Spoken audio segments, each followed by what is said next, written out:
और गौतम गंभीर मुझे ही ऐसे लगता है कि जाहिर बात है जो जो पार्टी आजकल इनकी है गवर्नमेंट में, उन्हीं के वो बंदे हैं, उन्हीं की तरफ से उन्होंने जो है वो इलेक्शन भी लड़ा था। तो जाहिर सी बात है कहीं ना कहीं पर्ची डंडे तो चल सकते हैं। तो मुझे ऐसा लगता है कि शायद इसी वजह से इनको इंडियन टीम का हेड कोच बनाया गया। बाकी कौन सा बड़ा कोई तीर मारा हुआ उन्होंने, 8-8 10-10 साल से वो कलकत्ता की कोचिंग कर रहे हैं या कहीं वो कोचिंग कर रहे हैं। वो तनवीर अहमद है। अब उन्होंने कहा कि जी गंभीर जो है वो पर्ची है और उसको उसका हक नहीं था कोच बनने का। ये हमेशा वो एक मतलब दूसरों से हटके एक डिफरेंट ही बात करेगा। अब जैसे तनवीर भाई को ले लो, दो के तनवीर भाई वैसे तो कई बड़ी सेंसिबल बातें करते हैं, लेकिन कभी कभार फिर वही मसला है ना, गोभी पकी होगी खाली होगी। अब वो ये कहती हैं कि गौतम गंभीर ये पर्ची है। हाय, वो बंदा जिसने अपने पूरे कैरियर में 5 जो टेस्ट मैचेस खेले हुए हैं टोटल है, और कोई मैच विनिंग परफॉर्मेंस नहीं है, कोई मैन ऑफ द मैच नहीं है, कोई बड़ी जो है वो परफॉर्मेंस नहीं है, और वो उस बंदे को ट्रोल करने की कोशिश कर रहा है और उस बंदे को ये कह रहा है कि क्या उखाड़ा हुआ है, जिस बंदे ने वर्ल्ड कप के फाइनल्स में परफॉर्म करके इंडिया को चैंपियन बनाया हुआ है। तो लड़ने वाला है गंभीर, ना हंसता है ना खेलता है ना कुछ है, लड़ता ही रहता है हर दफा। तो मुझे ऐसा लगता है पाकिस्तान इंडियन टीम में ना लड़ाई ही रहेंगी हर टाइम। बहरहाल जहाँ तक गंभीर का ताल्लुक है यार, सीधी बात है, पर्ची तो खैर मैं किसी सूरत में नहीं कहूँगा उसको, इसलिए क्योंकि उसका अपना एक बैकग्राउंड है, क्रिकेट का बहुत स्ट्रॉन्ग बैकग्राउंड है। और मैं पहले भी कह चुका हूँ कि ठीक है उसका कोचिंग का शायद एक्सपीरियंस नहीं होगा जितना कि ड्राविड का था, लेकिन क्रिकेटिंग बैकग्राउंड उसका बहुत स्ट्रॉन्ग है। ये पर्ची इसको खिला लो, मेरा बेटा है, मेरे जिसे कहते हैं मेरा साला है, मेरा बहनोई है, मेरी इज्जत का सवाल है, बहन का घर बच जाएगा, इस किस्म के चक्कर वहाँ नहीं चलते। ये हमारी ही फुद्दू क्रिकेट में चलते हैं, उनके नहीं चलते। उन्होंने काफ़ी हद तक चीज़ें सेटल कर ली हैं। और बाकी तनवीर भाई रात को ना चावल चावल ही खा लिया करें, हल्के से बॉयल करके, ज़्यादा ठीक रहेगा, बादी चीज़ें ना खाया। जय हिंद। पाकिस्तान के पूर्व क्रिकेटर तनवीर अहमद ने टीम इंडिया के कोच गंभीर पर आरोप लगाया है। तनवीर ने सोशल मीडिया पर गंभीर की नियुक्ति को पर्ची का मामला बताया है। इसके साथ ही उन्होंने कहा कि गंभीर से बेहतर विकल्प वीवीएस लक्ष्मण हो सकते थे, जिससे टीम इंडिया को एक नई दशा मिल सकती थी। हालांकि तनवीर अहमद ने जिस तरह का आरोप गंभीर पर लगाया है वह पूरी तरह गलत है। गंभीर हमेशा से एक चैंपियन खिलाड़ी रहे हैं। उन्होंने एक खिलाड़ी के तौर पर टीम इंडिया को अनगिनत मैच जिताए हैं। क्रिकेट से रिटायरमेंट के बाद कोचिंग स्टाफ के तौर पर भी गंभीर को खूब सफलता मिली है। ऐसे में अब टीम इंडिया के कोच के तौर पर वह नई ऊंचाइयों को छूने के लिए तैयार हैं। तनवीर अहमद पाकिस्तान के एक गुमनाम खिलाड़ी है। वे वनडे, टेस्ट और T20 मिलाकर 10 से भी कम इंटरनेशनल मैच खेले हैं। अगर गंभीर को वह पर्ची कह रहे हैं तो पहले उन्हें अपने कैरियर के बारे में सोचना चाहिए। वो गंभीर के सामने कहाँ ठहरते हैं और उनकी क्या औकात है। मैं ये समझता हूँ कि वीवीएल लक्ष्मण को पाकिस्तान इंडियन टीम का हेड कोच होना चाहिए था, क्योंकि जाहिर सी बात है वो बी टीम के साथ काफी टाइम से वो हेड कोच थे। और गौतम गंभीर मुझे ही ऐसे लगता है कि जाहिर सी बात है जो जो पार्टी आजकल इनकी है गवर्नमेंट में, उन्हीं के वो बंदे हैं, उन्हीं की तरफ से उन्होंने जो है वो इलेक्शन भी लड़ा था।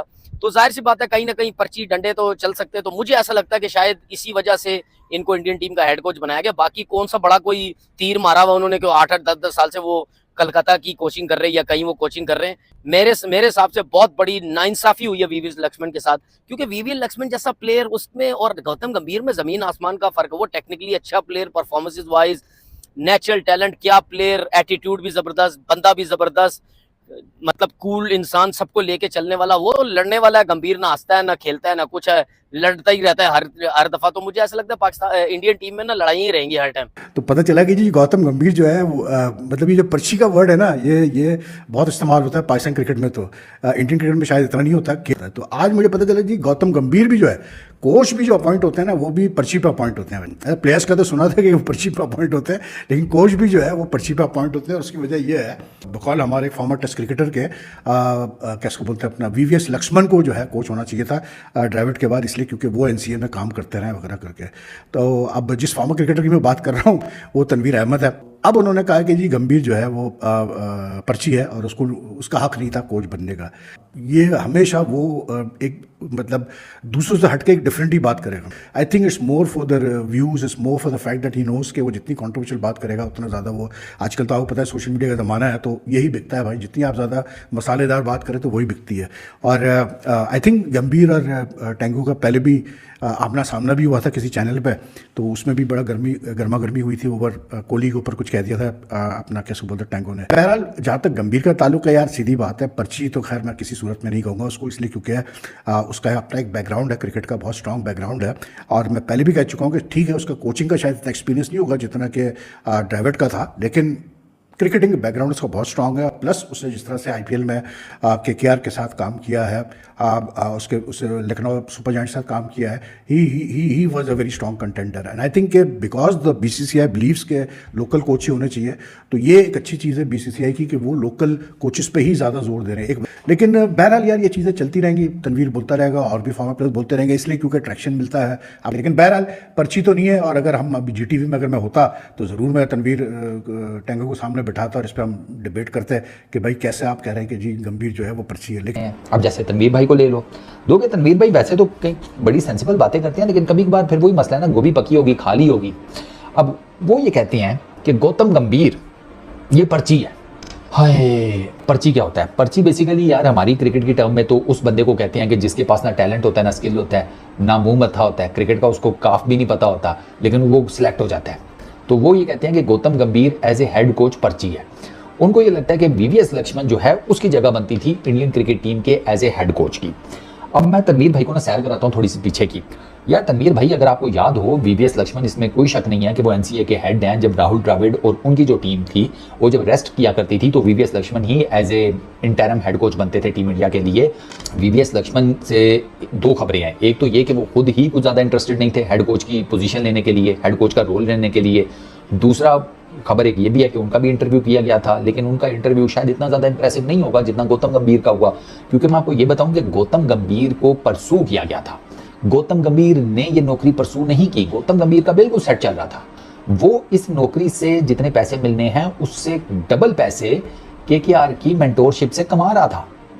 उसका भाई सेटल चल रहा था। वो आया मेंटोरशिप में केकेआर की, उससे पहले वो लखनऊ सुपर जायंट्स के साथ मेंटोरशिप कर रहा था उनकी। वो वहां से छोड़कर केकेआर में आया और आते साथ ही उसने आईपीएल भी जितवा दी, वरना केकेआर वाले तो आईपीएल नहीं जीत पा रहे थे। गौतम गंभीर ही केकेआर का वो कप्तान है जिसके टेन्योर में केकेआर 2 मरतबा आईपीएल जीती, उसके बाद कभी नहीं जीती थी। अब वो तीसरी मरतबा मेंटोर के तौर पर आया तो उसने आकर जितवा दिया। ये तो दुनिया जानती है। श्रेयस अय्यर ने कप तो उठाया, लेकिन उस कप को उठाने में श्रेयस अय्यर के पीछे और कप के पीछे जो बंदा खड़ा था वो गौतम गंभीर है। ये हर किसी को पता है। गौतम गंभीर ने तो अप्लाई नहीं किया था, ये तो बीसीसीआई वाले ड्यूरिंग आईपीएल गौतम गंभीर के पास पहुंच गए थे कि गुरु आ जाओ एज ए हेड कोच। अब बीसीसीआई वालों ने कुछ ना कुछ तो देखा होगा, क्योंकि देखें उधर ना इतना जिसे कहते हैं पैड़ा काम नहीं होता कि भाई आप आउट ऑफ नो वेयर एक बंदे को हेड कोच लगा दें कि जी ये पर्ची है। अब इस लेवल की जो जॉब है ना, उसकी पर्ची पर सीधा सीधा मोदी जी की तरफ से आए तो आए, उससे नीचे के लेवल पर वो खुद अच्छा खासा सेटअप चलाकर बैठे हुए हैं, सिस्टम उनका रनिंग में है, वो इस किस्म की चीज़ें नहीं करते। ये पर्ची, इसको खिला लो, मेरा बेटा है, मेरे जिसे कहते हैं मेरा साला है, मेरा बहनोई है, मेरी इज्जत का सवाल है, बहन का घर बच जाएगा, इस किस्म के चक्कर वहाँ नहीं चलते। ये हमारी ही फुद्दू क्रिकेट में चलते हैं, उनके नहीं चलते। उन्होंने काफ़ी हद तक चीज़ें सेटल कर ली हैं। और बाकी तनवीर भाई रात को ना चावल ही खा लिया करें, हल्के से बॉयल करके, ज़्यादा ठीक रहेगा, बादी चीज़ें ना खाया करें। तनवीर अहमद साहब का ये कहना है कि गौतम गंभीर एक पर्ची कोच है। उन्होंने बोला कि जिस जो है वो पार्टी से जो है गौतम गंभीर जो पॉलिटिक्स करते थे और इलेक्शन भी लड़ते थे, उन्हीं की हुकूमत है आजकल, इसलिए जो है वो वीवीएस लक्ष्मण को इंडिया की टीम का कोच नहीं बनाया गया, बल्कि गौतम गंभीर को कोच बना दिया गया, क्योंकि गौतम गंभीर एक पर्ची है और गौतम गंभीर का कोच बनता नहीं था। वो ये कह रहे हैं कि गौतम गंभीर किसी काम का बंदा नहीं है। वीवीएस लक्ष्मण ने इंडिया के लिए बड़ा कुछ किया हुआ है, लेकिन गौतम गंभीर ने इतना कुछ उखाड़ा नहीं हुआ है। उनके ये अल्फाज थे कि गौतम गंभीर ने ऐसा क्या उखाड़ा हुआ है कि गौतम गंभीर को कोच बना दिया, वीवीएस लक्ष्मण के साथ नाइंसाफी की है। जो है वो तनवीर अहमद ने ये बोला कि गौतम गंभीर जो है वो लड़ाकू सा बंदा है, हर किसी के साथ लड़ता रहता है, ना वो हंसता है, हमेशा मूड में रहता है, और वो जो खिलाड़ियों के साथ लड़ेगा और ड्रेसिंग रूम में आपके लड़ाइयां ही होती रहेंगी। अब तनवीर अहमद शायद भूल गए कि वर्ल्ड कप में गौतम गंभीर की परफॉर्मेंसेस क्या थी। वो भूल गए कि वर्ल्ड कप जितवाने में गौतम गंभीर का कितना बड़ा रोल था। एक वो बंदा जिसने अपने पूरे कैरियर में 5 जो टेस्ट मैचेस खेले हुए हैं टोटल, और कोई मैच विनिंग परफॉर्मेंस नहीं है, कोई मैन ऑफ द मैच नहीं है, कोई बड़ी जो है वो परफॉर्मेंस नहीं है, और वो उस बंदे को ट्रोल करने की कोशिश कर रहा है और उस बंदे को ये कह रहा है कि क्या उखाड़ा हुआ है, जिस बंदे ने वर्ल्ड कप के फाइनल्स में परफॉर्म करके इंडिया को चैंपियन बनाया हुआ है। इंडिया के साथ कोई रिलेशन नहीं होना चाहिए अगर इंडिया खेलने नहीं आता, और आज ये जो है $1-2 के लिए फिर इंडिया की क्रिकेट पे बात कर रहे हैं और जो गौतम गंभीर के हवाले से बात कर रहे हैं कि गौतम गंभीर को जो कोच नहीं होना चाहिए था। इनकी हद नहीं हो गई है यार? आपको क्या लगे यार, दुनिया जो भी कर रही है वो उनका अपना मैटर है। आप कौन होते हैं ये बात कहने वाले कि गौतम गंभीर जो पर्ची है भाई और गौतम गंभीर ने कुछ नहीं उखाड़ा हुआ होगा? आपको कब से जो इंडिया की टीम की इतनी टेंशन